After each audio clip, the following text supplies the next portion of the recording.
Welcome back to my channel. तो इस video में हम पढ़ने वाले हैं chapter number 15 that is exemptions from GST. Exemptions from GST मतलब हमें तो नहीं देना है जीएसटी, मतलब आपको बोलेंगे ही नहीं जीएसटी देने के लिए। तो देखते हैं वो कौन कौन सी चीज़ें होती हैं जहाँ पे आपको एग्जेम्प्ट कर दिया जाता है कि आपको जीएसटी पे करने की ज़रूरत नहीं है। तो शैल वी स्टार्ट? तो चलिए शुरू करते हैं। इनसाइड दिस चैप्टर पढ़ लेते हैं। क्या है? इंट्रोडक्शन है, then power to grant exemption की पावर किसके पास होती है, देन मीनिंग ऑफ एग्जेम्पशंस क्या है, कौन कौन सी चीज़ें जहाँ से दे दी जाती है, then exemption to immovable properties क्या है, देन फाइनेंशियल सर्विसेज को क्या है। So, introduction. GST is leviable on the supply of goods and services or both. Certain suppliers of goods are exempt from tax. होता तो सबके लिए है, बट कुछ चीज़ें ऐसी होती हैं जहाँ पे exempt कर दिया जाता है. These supplies are known exempt supply. इन चीज़ों को क्या बोलते हैं? Exempt supply. So the term exempt supply कहाँ पे डिफाइन करी हुई है? Under the section 247 of CGST Act and section 2.4 in UTGST. So the definition is exactly same, जो सेम ही है exactly क्या है. So meaning of exempt supply क्या है? Exempt supply means both which affects, यहाँ पे आपका nil rate of tax लग जाता है, which may be wholly exempt under section, यहाँ पे अगर अंडर द सेक्शन 11 के अंदर होली हो या फिर या नॉन टैक्सेबल सप्लाईज वगैरह हो, इन सब चीज़ों के लिए. देन अभी नेक्स्ट पढ़ते हैं. नेक्स्ट क्या लिखा है? सो एग्जेम्प्ट ऑफ सप्लाई क्या है? यहाँ पे नील रेट ऑफ टैक्स लगता है, पूरा टैक्स से अलग हो गया, और नॉन टैक्सेबल सप्लाईज है. देन उसके बाद these activities non taxable exempt supply, जैसे कि आपका पेट्रोलियम हो गया, हाई क्रूड ऑयल हो गया, हाई स्पीड डीजल हो गया, मोटर स्पिरिट हो गया, पेट्रोल बोलते हैं जैसे नेचुरल गैस हो गया. देन उसके बाद नॉन टैक्सेबल सप्लाईज क्या क्या होती हैं? It mean supply of goods और both it is non leviable tax under CGST act के under the CGST tax act के अंदर यहाँ पे not leviable to tax under है. उसके बाद the schedule third and activities transaction notified government under section 7.b of CGST define the transaction which are neither considered as supply of goods service or supply the activities described were not chargeable, कि यहाँ पे इन सबको charge करने की ज़रूरत नहीं है. Example alcoholic for human consumption, job work done हो गया है, प्रिंसिपल प्रिस्क्राइब ने बोला है. Then service of funeral, burial, crematorium and morphine including transportation, इन सब के लिए नहीं होता है. तो उसके बाद टैक्सेबल सप्लाईज किया जाए, it mean supply of which tax shall be paid under GST. देखो टैक्सेबल सप्लाईज क्या होता है? जहाँ पे आपको टैक्स पे करना पड़ता है जीएसटी के अंदर. So power to grant exempt from tax की किसके पास पावर होती है? Under the section 11 CGST act and section 6 of IGST act क्या बोलता है? Exemptions public interested by notification. तो जो सेंट्रल गवर्नमेंट होती है उसके पास पावर होती है एक स्पेसिफिक डिस्क्रिप्शन देने की, यहाँ पे क्या क्या कंडीशंस होती हैं. Exemption is to be granted in public interest only, वो सिर्फ पब्लिक इंटरेस्ट के लिए दी जानी चाहिए. उसके बाद यहाँ पे रिकमेंडेशन जीएसटी काउंसिल बोलनी चाहिए, यहाँ पे एक हमारा ऑफिशियल गैजेट से नोटिफिकेशन आना चाहिए. फिर उसके बाद हमारा either absolutely subject specific condition, को स्पेसिफिक कंडीशंस होनी चाहिए, तभी आपको एकदम एग्जेम्प्ट किया जाएगा वहाँ से. Then next one that is exempt can be from the whole or any part of tax savable thereon, कि यहाँ पे आपको होली आपको कर देंगे, exempt कर देंगे. then second one that is exemptions in public interest by special order under circumstances of on an exceptional nature, एक स्पेसिफिक ऑर्डर आया वो करने के लिए. सो द सेंट्रल गवर्नमेंट में exempt for payment of tax goods और services both which way living, यहाँ पे आपको एक स्पेसिफिक ऑर्डर दिया जाएगा. वहाँ पे किन किन को दिया जाएगा? वही सेम पब्लिक इंटरेस्ट करनी चाहिए, जीएसटी काउंसिल बोलनी चाहिए, स्पेशल ऑर्डर होना चाहिए हर किसी केस में. Then third one that is insertion of an explanation in the notification or order. The central government may insert on explanation in the notification, कि आप वहाँ पे नोटिफिकेशन में एक अपनी प्रॉपर एक्सप्लेनेशन इंसर्ट कर सकते हैं, मेंशन कर सकते हो सारी चीज़ें, क्या क्या कंडीशन होनी चाहिए, उसके लिए सेंट्रल गवर्नमेंट होनी चाहिए, उसके बाद प्रॉपर एक एक्सप्लेनेशन होनी चाहिए, प्रॉपर उसको इंसर्ट करके देना चाहिए और वो एप्लीकेबल होनी चाहिए हर किसी ऑर्डर के अंदर। Then fourth one that is mandatory exemptions की मैंडेटरी एग्जाम्पशंस कौन कौन से होते हैं। Not all exemption notify order compulsory nature की, जो सारे ऑर्डर्स होते हैं वो सारे ही कंपल्सरी नहीं होते हैं। Only unconditional and full exemption is to be mandatory. यहाँ पे आपका अनकंडीशनल जो फुल एग्जाम्पशंस होती है वही मैंडेटरी होता है जो इसको अवेल कर पाते हैं। In other words where 100% exemption in respect of tax levied on goods services or both available, the taxable person has no option to forego such exemption। चाहे आपको 100% exemption दिया हुआ है तो वहाँ पे कोई सवाल ही नहीं होता कि आपको टैक्स पे करना है। देन मीनिंग ऑफ एग्जाम्पशंस की मीनिंग क्या है एग्जाम्पशंस की, तो डेलिबरेटली पढ़ लेते हैं। सो एब्सोल्यूट अनकंडीशनल एग्जाम्पशन प्रॉपर है, अनकंडीशनल है, होली और पार्टली है तो पूरी होगी या आधी होगी। Explanation to section 11.3 of CGST एक्सचेट क्या बोलते हैं, exemption in respect of good services whole the part की आपको प्रॉपर ही आपको एग्जेम्प्ट कर दिया है वहाँ से। उसके बाद प्रॉपर ग्रांट कर देते हैं कि आपको कुछ टैक्स पे ही नहीं करना। आइडेंटिकल प्रोविजन भी दिया हुआ under the section 6 of IGST act. Then when payment of GST could have been beneficial, a taxable person more like to pay GST on his goods and services if goods or services unconditionally exempt। कि जो taxable person होता है वो वहाँ पे GST पे कर देता है अगर आपकी वहाँ पे पे देता है जहाँ पे उसको नहीं एग्जेम्प्ट हो सकता, but in land to avail input tax credit. But input tax credit को अवेल करने के लिए वो GST पे करने के लिए थोड़ा रहते हैं। उसके बाद conditionally exemption is at option of taxable person के कंडीशनली एक एग्जेम्पशन भी का ऑप्शन भी देते हैं। सो some exemptions are subject to some condition in some cases if taxable person may not avail concession or exemptions कि वो avail नहीं कर पा रहा है concession और exceptions इन रेमेडीज। इंडिया में क्या बोलते हैं पैरासीटामोल, इन सब का एक प्रॉपर केस बना हुआ है प्रॉपर जहाँ पे इसको प्रॉपर अच्छे समझाया हुआ है। तो the third one that is exemptions in exceptional circumstances. वो एक एक्सेप्शनल सर्कमस्टांसेस कौन कौन से होते हैं। सो general exemptions from duty can be granted. जो जनरल ड्यूटी होती है वो प्रॉपर एकदम 11.1 CGST एक्ट पे बताई हुई है। उसके बाद आई डोंट थिंक इतना इम्पॉर्टेंट, नेक्स्ट पढ़ते हैं। एग्जेम्पशंस फ्रॉम GST क्या क्या एग्जेम्पशंस हैं। So first is registration related exemption, registration related exemptions, new exemptions from registration for person who only supplies goods, वो जो सिर्फ गुड्स सप्लाई करता है उसके लिए। Third one that is technical exemptions कौन सी है। फोर्थ जो है मेरिट बेस्ड या फिर कंसेशनल एग्जेम्पशंस है। ये that is government related exemptions है। तो अब नेक्स्ट पढ़ते हैं, नेक्स्ट पेज पे क्या लिखा है, फर्स्ट पढ़ते हैं that is registration related exemptions. So reliability proper ये पढ़ते हैं, डायग्राम पढ़ते हैं, ऊपर तो कुछ लिखा नहीं होगा मेरे ख्याल में ज़्यादा कुछ खास। सो व्हेन टू रजिस्टर कि कब रजिस्टर करना है। दो सिचुएशन है, register situation A and situation B. So situation A क्या बोलती है, under four situation of section 22 when tax payers उसकी एग्रीगेट टर्नओवर मतलब सेल्स उसकी ज़्यादा है थ्रेशोल्ड लिमिट से उस टाइम पे। When tax payer is migrating from previous indirect exam की जहाँ उसने माइग्रेट करा है पहले वाले से। Then third one that is when business gets transferred, उसको सक्सेशन हो रहा है इस वजह से उसको ट्रांसफ़र करा जा रहा है। Then fourth one that is जब वो बिजनेस है वो ट्रांसफ़र हो रहा है किसी हाई कोर्ट ट्रिब्यूनल के अंदर। देन बी पार्ट कौन सा होता है, when tax pair falls under compulsory registration, जहाँ पे जो टैक्स पेयर है वो भी कंपल्सरी टैक्स रजिस्ट्रेशन के अंदर आ गया है। तो यहाँ पे आपका रजिस्टर्ड से रिलेटेड जब जो एग्जेम्पशंस होती है जो रजिस्ट्रेशन से रिलेटेड होती है वो सब चीज़ें इसके अंदर आ गई हैं।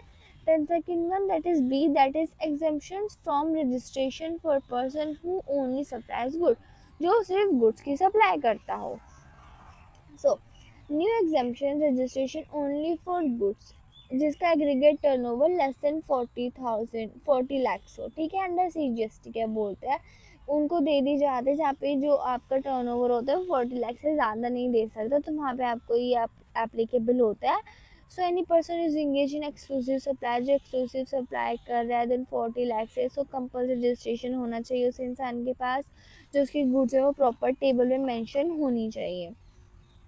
देन नेक्स्ट, ये तो कुछ नहीं लिखा है। देन लास्ट, लेटेस्ट नोटिफिकेशन क्या आया है, notified goods ice cream, other edible ice cream, pan masala, tobacco, fly ash, brick, broil, earth and roofing, इन सब चीज़ों पे हमारा नहीं लगता है। नोटिफाइड गुड्स हमारी ये सारी चीज़ें हैं। स्पेसिफिक स्टेट सप्लाई, तो हमारी जो हमें अभी रजिस्ट्रेशन में प्रॉपर 8 स्टेट पढ़ के आए हैं वही सब है, यहाँ पे नहीं लगता।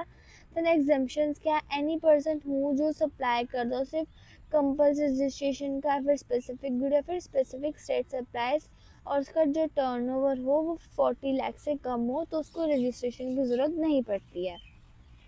सो अब नेक्स्ट पेज पे पढ़ते हैं। नेक्स्ट पेज पे क्या लिखा है, person on home 40 lakhs limit is not applicable, वो पर्सन जिनके पास 40 लाख लिमिट 40 लाख लिमिट वाली चीज़ें एप्लीकेबल नहीं होती है।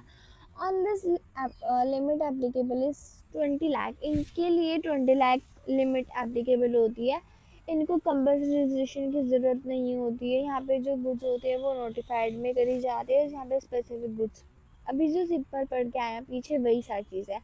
थर्ड पढ़ा, that is technical exemptions. Technical exemptions क्या है, जो टेक्निकल एग्जाम्पशंस क्या है, person not liable for registration, जो पर्सन है वो रजिस्ट्रेशन के लाइबल नहीं हो रहा है अंडर द सेक्शन 23।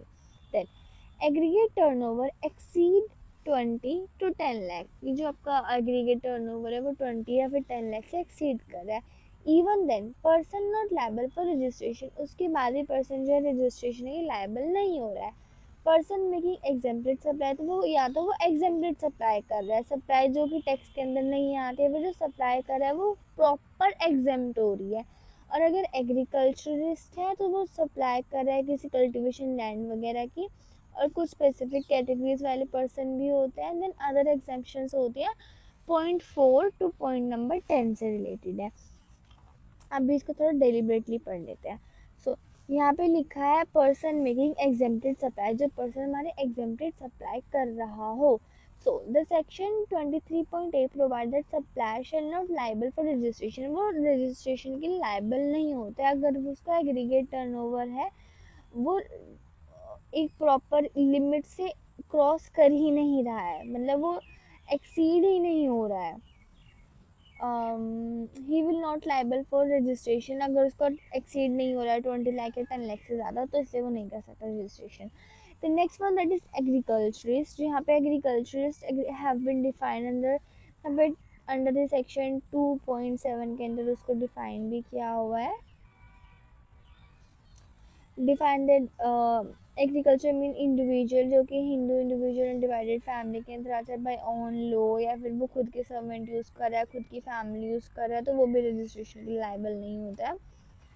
फिर उसके बाद जो लैंड है वो कल्टिवेटेड के लिए यूज़ करी हुई। देन पर्सन नोटिफाइड एग्जेम्प्टेड, जो पर्सन उन्होंने प्रॉपरली नोटिफाई करे हुए हैं GST काउंसिल ने कि नहीं कर सकते, वो भी एग्जेम्प्टेड रहते हैं। Then person making non taxable, या फिर नॉन GST सप्लाई बना रहे हैं, जैसे कि petroleum, crude and petrol, high speed diesel, natural gas, electricity, alcohol for human consumption, aviation, turbine fuel, ये सब चीज़ें। Then fifth one that is activities that are neither supply of goods और services, ना वो सप्लाई है ना तो वो गुड्स है ना ही वो सप्लाई है। सो यहाँ पे क्या क्या चीज़ आती है, सप्लाइज बाय एम्प्लॉयज, जो सर्विसेज दिया एम्प्लॉय ने, जो सर्विस दिया ट्रिब्यूनल वगैरह ने, फंक्शंस है MPs MLAs पंचायत वगैरह के, जो कॉन्स्टिट्यूशन पोस्ट है किसकी वो भी नहीं कर सकता, फ्यूनरल सर्विसेज पे भी नहीं हो सकता। Then sixth one, that is total tax is reverse charge. So person who are only engaged in making supplies of taxable person or services both total tax on which liable paid receipt of goods and services, जो यहाँ पे वो सिर्फ reverse charge, जहाँ पे person जो है वो सिर्फ सप्लाई ही कर रहा है, वो कुछ अवेल नहीं कर रहा है, वो सिर्फ सप्लाई कर रहा है, तो उसके लिए भी रजिस्ट्रेशन जो है वो इतना ज़्यादा ज़रूरी नहीं है। सो द नेक्स्ट पढ़ते हैं casual taxable person, CTP making taxable supply of handicraft goods, जो कि हैंडीक्राफ्ट गुड की बात हो रही होती है। सो अ CTP मतलब a casual taxable person making supplies of handicraft is not liable for registration, की जो अगर वो हैंडीक्राफ्ट की गुड सप्लाई कर रहा है तो वो रजिस्ट्रेशन के लिए लायबल नहीं है। However aggregate value such supply computed on India basis should not exceed an amount, कि वो क्योंकि जो अमाउंट है वो एक्सीड नहीं कर पा रहा है, like 20 lakh rupee financial year और अदर स्टेट में। दूसरी बात eight one, that is person making inter state taxable supplies of handicraft, जहाँ पे हमारे इंटर स्टेट सप्लाईज हो रही है हैंडीक्राफ्ट वगैरह की। सो पर्सन मेकिंग जो हैंडीक्राफ्ट कर रहे हैं वो भी रजिस्ट्रेशन के लिए अवेलेबल नहीं होते हैं। 10 लाख रुपीज़ होते हैं स्पेशल कैटेगरीज के लिए अदर देन जम्मू कश्मीर के लिए, देन 20 लाख होते हैं फाइनेंशियल ईयर के लिए हर किसी स्टेट के लिए। The ninth one, that is job worker engaged in making interstate supply services to a registered person, कि जो जॉब वर्कर्स हैं वो इंटरस्टेट सप्लाई कर रहे हैं टू अ रजिस्टर्ड पर्सन। तो यहाँ पे क्या होगा, जॉब वर्कर इंगेज इन, यहाँ पे जो वर्कर्स होते हैं उसके बाद जॉब वर्कर्स होते हैं इनके लिए भी एग्जेम्प्टेड होते हैं जो लाइबल नहीं होते हैं। Then who involve making supply service related goods mention, यहाँ पे जो गुड्स मेंशन करिए अगर उन चीज़ों की सप्लाई आप कर रहे हो तो भी आप लाइबल नहीं होते हो। Then the GST council meeting held on 9 सितंबर 2017 एक्सप्लेन द अबव अमेंडेड, यहाँ पे कुछ मीटिंग के बारे में करा हुआ है। Presently a job worker making interstate taxable supply, उसने जॉब वर्कर है जो इंटरस्टेट सप्लाई कर रही है, उसने जो एलिजिबल नहीं है 20 लाख भी नहीं है उसके पास उसकी sales and is eligible for registration, it has been decided to exam those job worker, फिर उनको एग्जाम कर देते हैं जॉब वर्कर को किसी भी एग्जामेशन से। उसके बाद अभी नेक्स्ट पेज पे पढ़ते हैं, नेक्स्ट पेज पे क्या लिखा है।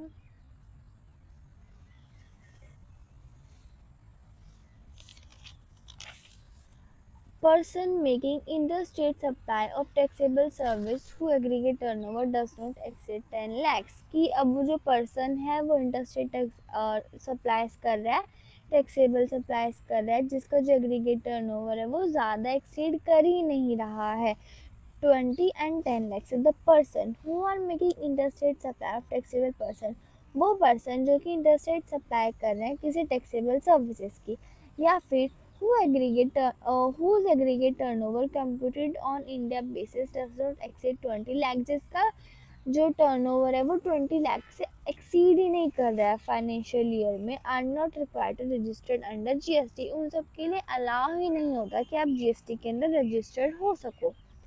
उसके बाद however the limit of 20 lakh would be 10 lakh in case of interest rate, कि अगर जो 20 लाख है उसको 10 लाख भी लिमिट कर सकते हैं अगर आपकी मैंने ना जो 9th वाला था वो अच्छे से नहीं समझा है क्योंकि वो 10th वाले में कवर अप कर रहा है इस वजह से, ठीक है।